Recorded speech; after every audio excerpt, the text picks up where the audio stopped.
Hey everyone, it's Brian Jaros here. I'm reporting live from ACR Convergence 24 here in Washington, D.C.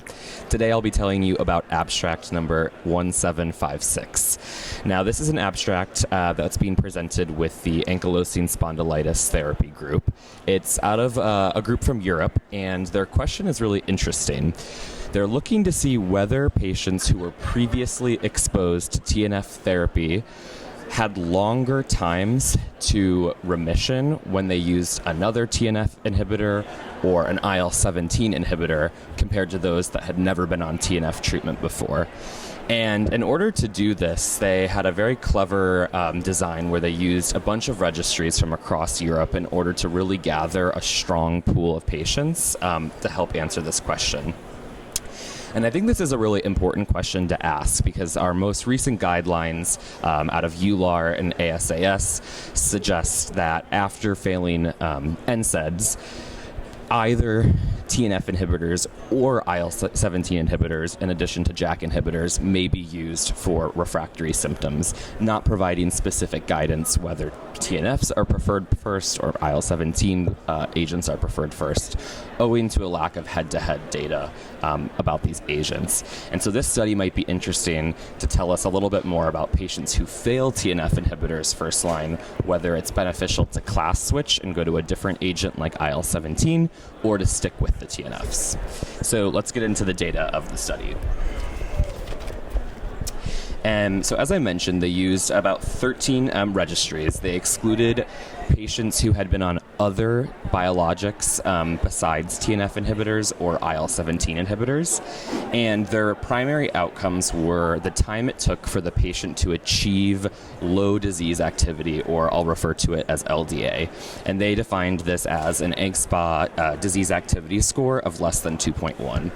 The other primary outcome was looking at durability, and so once people achieved low disease activity, how long did they stay in low disease activity until a subsequent visit where they became active.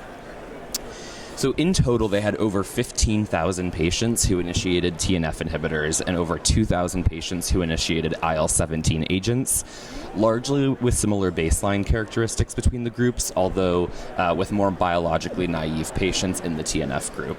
And the results are really interesting. So they showed that the mean time to achieving LDA, or low disease activity, increased based on the number of exposures patients had had to TNF inhibitors previously. It was shortest if they'd never been exposed before, and that was around an average of 33 weeks for the TNF agents and 37 weeks for the IL-17 agents, and increased all the way up to 51 and 46 weeks respectively if they'd used 2 or more agents. In some ways, this is not surprising. It might suggest that people who have failed a previous treatment have more refractory disease or a more severe phenotype in general. But it was interesting that both TNF inhibitors and IL-17 inhibitors suffered from this delayed LDA in those that had tried just a TNF before.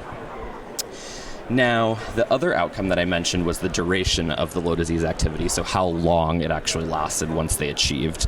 And this finding was even more interesting. It showed that the patients who were switched to IL-17 therapy actually had shorter durability of low disease activity in the patients who had previously trialed TNF inhibitors. And this was different than the patients who were prescribed a new TNF inhibitor and actually maintained durability.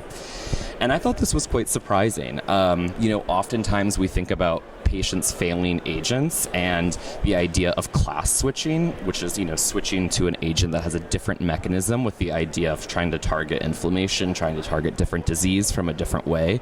But this study actually suggested people who stayed in the same class, who stayed in TNF inhibitors, performed better in terms of staying in that low disease activity.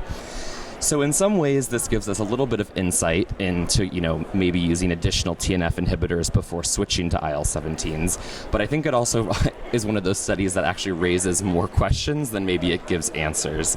It'd be really interesting to see if the group went back and sorted these people from primary failures, which is, no response to the TNF up front, versus secondary failures where they responded to the TNF and then had a wearing out effect over time, to see whether the class switching to IL-17 had a more profound effect in those with secondary failures, since this is something that we often think about when we're making our clinical decisions in practice.